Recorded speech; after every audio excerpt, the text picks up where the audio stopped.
Hello dear friends, this is lecture number 5। Lecture number 5 हमारे पास है the Sindh public property removal of encroachment act 2010।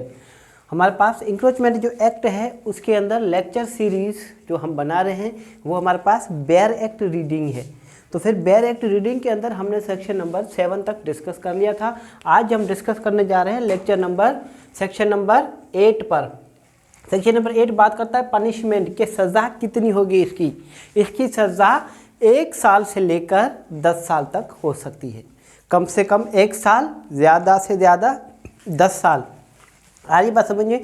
आइए इसकी bare reading हम कर लेते हैं। Section number 8 subsection 1 any person responsible for encroachment may be punished with imprisonment of either description for a term which में एक्सटेंड टू 10 ईयर्स। जिसकी सज़ा कितनी हो सकती है? 10 साल तक हो सकती है। 10 ईयर्स हो सकती है। ऐसा नहीं है कि 10 साल ही होगी, मगर 10 साल तक हो सकती है। आगे देखें इसकी बेयर रीडिंग।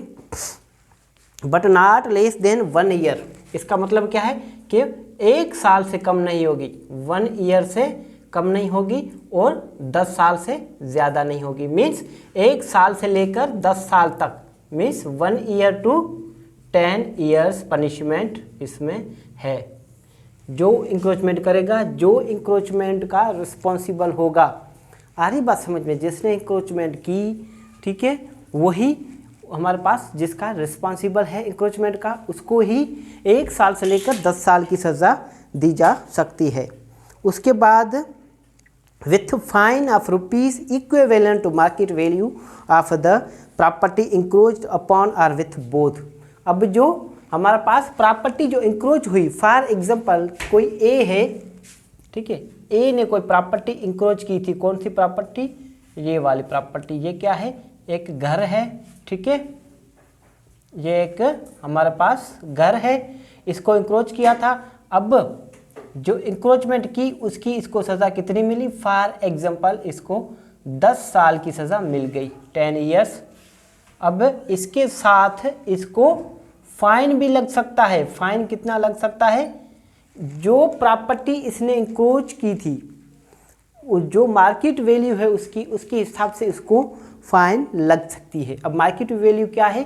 मार्केट वैल्यू यहाँ पर उस बात का कहा जा रहा है कि जो प्रॉपर्टी इन्होंने इंक्रोच की, जिसकी वजह से जो प्रॉपर्टी इंक्रोच हुई, जिसकी वजह से उसको जो प्रॉपर्टी जो है उनको नुकसान जो हुआ वो सारा फाइन इन पर लगेगा। फॉर एग्जांपल जो प्रॉपर्टी इंक्रोच हुई वो जो है प्रॉपर्टी अगर किसको रेंट पे दी जाती तो उसका रेंट जो है पर मंथ कितना मिलता? 10,000 मिलता। कितना? 10,000, ठीक है, 10,000 मिलता। तो उस हिसाब से जो है जितना वक्त वो इंक्रोच में रहा, वो प्रॉपर्टी इंक्रोच में रही, उतनी फाइन लग सकती है इस पर। यहाँ तक बात क्लियर है। अब सज़ा भी इसको लग सकती है, जेल भी इसको हो सकती है, और इसके साथ साथ इसको जो है फाइन भी लग सकता है। फाइन जो है मार्केट वैल्यू के हिसाब से लगेगा। और मार्केट वैल्यू जो है वो डिटरमाइन कौन करेगा, उसकी एक्सप्लेनेशन दी गई है। आइए उसकी एक्सप्लेनेशन देख लेते हैं कि मार्केट वैल्यू जो है कौन डिटरमाइन करेगा। एक हमारे पास CCM होता है। आप जानते हैं कि CCM क्या है? CCM हमारे पास है कमेटी कंप्राइजिंग ऑफ हमारे पास मेंबर। किसके? कमेटी कंप्राइजिंग ऑफ मेंबर्स किसके? Board of revenue. Board of revenue, ठीक है। उसके कोई भी हो कन्वेनर। कन्वेनर कौन होता है? जो कि एक बॉडी बुलाता है, जो एक इजलास करता है ना, मीटिंग करता है, उसको कन्वेनर कहते हैं। या फिर EDO मीन्स एग्जीक्यूटिव ऑफिसर जो होता है ना, डिस्ट्रिक्ट ऑफिसर, वो जो है वो भी हमारे पास मार्केट वैल्यू जो है डिटरमाइन कर सकता है। और हमारे पास जो DO होता है ना, आर रेवेन्यू, DO मीन्स डिस्ट्रिक्ट ऑफिसर रेवेन्यू, या फिर DDO जिसको कहते हैं ना हम, डिप्टी डिस्ट्रिक्ट ऑफिसर। हर तालके में DDO होता है ना, ठीक है, वो हमारे पास। या फिर सब रजिस्ट्रार हो गया, या फिर मुख्तियाकार, या फिर कंसर्न्ड जो हमारे पास एरिया है उनके मुख्तियाकार, सब रजिस्ट्रार, कोई भी अपॉइंट हो सकता है। सबसेक्शन 2 बात करता है इसी का। सबसेक्शन 2 बात करता है कि जो अबेटर है ना, अब हमारे पास अबेटमेंट की आपने डेफिनेशन देखी कहाँ पर है? अबेटमेंट की डेफिनेशन है 107 में। अबेटर कौन है? अबेटर, ठीक है, अबेटर ABTTOR, अबेटर। अबेटर की डेफिनेशन कहाँ बताएगी? 108 PPC, ठीक है। अब अबेटर जो प्रॉपर्टी हमारे पास प्रॉपर्टी का इंक्रोच का रिस्पॉन्सिबल है, अगर उसके लिए अगर किसी ने उसकी मदद की है, अबेटमेंट हुई है, अगर किसी ने अबेटमेंट की है, तो फिर जो अबेटमेंट करता है ना, उसको कहा जाता है अबेटर। और अबेटर को कितनी सज़ा मिलेगी? उसको अबेटर को 5 साल तक सज़ा मिल सकती है, मगर कम से कम 1 साल इसको ज़रूर सज़ा मिलेगी, ठीक है। मीन्स 1 साल से लेकर कितने 5 साल तक सज़ा मिल सकती है। और उसके साथ साथ इसको फाइन भी लग सकता है। फाइन कितना लग सकता है? 5 लाख रुपीज़, कितने 5 लाख तक लग सकता है। मीन्स 1 साल से लेकर 5 साल तक सज़ा भी हो सकती है और 1 लाख से लेकर 5 लाख तक जुर्माना भी हो सकता है। यहाँ तक बात क्लियर है? आइए उसके बाद देखते हैं। अब 1 लाख नहीं है, यहाँ से हमारे पास कितने भी, मगर ज़्यादा से ज़्यादा 5 लाख होगी, कम से कम कितना भी हो सकता। फॉर एग्जांपल 10,000 से लेकर 5 लाख तक जुर्माना हो सकता है जिसने ये मदद की है इंक्रोचमेंट में।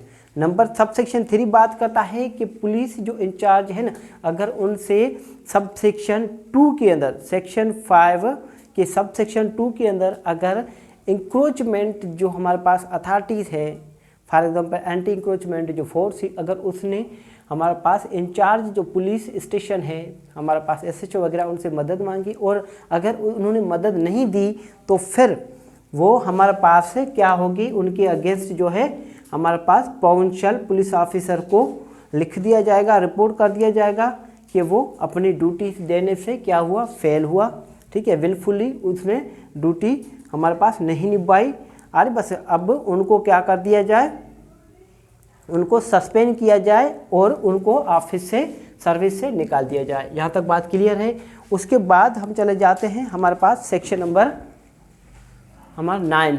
सेक्शन नंबर 9 बात करता है डेलीगेशन ऑफ पावर्स। अब जो पावर्स एंटी इंक्रोचमेंट फोर्स के लिए या फिर किसी ऑफिसर या फिर किसी भी गवर्नमेंट को जो पावर्स दिए गए ना, वो पावर्स कभी भी किसी वक्त किसी और ऑफिसर को दिए जा सकते हैं। आइए इसकी बेरीडिंग कर लेते हैं।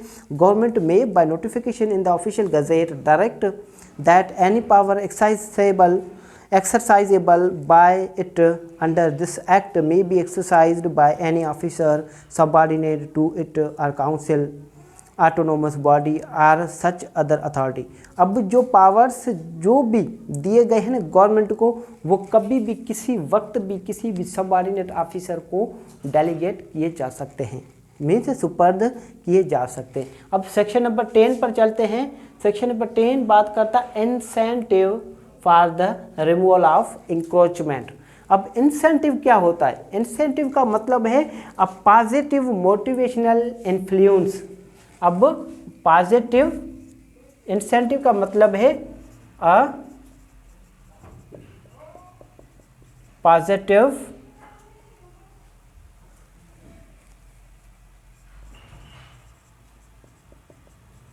पॉजिटिव मोटिवेशनल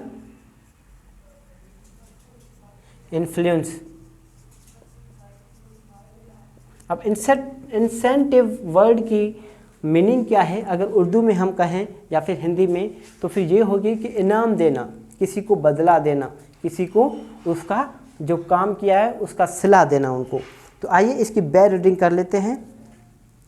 हमारे पास out of the fines recovered under section 8 of this act, जो भी हमारे पास फाइन रिकवर की गई है ना, जिसने इंक्रोचमेंट की थी, जो इंक्रोचमेंट का रिस्पॉन्सिबल था, उससे वो फाइन रिकवर हुई, उससे, ठीक है, उसमें से, ठीक है, कितना? Any member of the force और एनी ऑफिसर और official who has shown outstanding performance. अब आउटस्टैंडिंग परफॉर्मेंस कौन क्या होती है? आउटस्टैंडिंग परफॉर्मेंस आला या फिर काबिल ज़िक्र। अब जो भी मेंबर ने जो भी मेंबर हैं उन्होंने जो आला, बहुत ही आला किस्म की परफॉर्मेंस दिखाई है, ठीक है। Performance in detecting and removing the encroachment, जो इंक्रोचमेंट हुई थी ना उसको रिमूव करने के लिए, उसको डिटेक्ट करने के लिए, आज भी डिटेक्ट करने के लिए मीन्स डिस्कवर किया, उसको फाइंड किया, उसको ढूंढा, ठीक है, उसको सर्च करने के बाद वो जो है इंक्रोचमेंट रिमूव की, ठीक है। उसके लिए उसको क्या किया, may be given reward as may be fixed by government, अब उसको इनाम दिया जाएगा जो भी गवर्नमेंट फिक्स करे। सेक्शन नंबर 9, 10 कहता है कि जो भी सेक्शन नंबर अंडर सेक्शन 8 के अंदर जो भी फाइन रिकवर हुई है, जो फाइन रिकवर है उसमें से इनाम दिया जाएगा, रिवॉर्ड दिया जाएगा किसको, उस पुलिस ऑफिसर को, उस अथॉरिटी को, उस हमारे पास जो भी ऑफिशियल है जिसने आउटस्टैंडिंग परफॉर्मेंस दिखाई है उसको इनाम दिया जाएगा, जो कि हमारे पास यहाँ पर गवर्नमेंट क्या करेगी, गवर्नमेंट जो है हमारे पास फिक्स करेगी, फिक्स्ड बाय गवर्नमेंट, ठीक है। यहाँ तक बात क्लियर है। हमने आज लेक्चर नंबर 5 के अंदर सेक्शन 8, 9,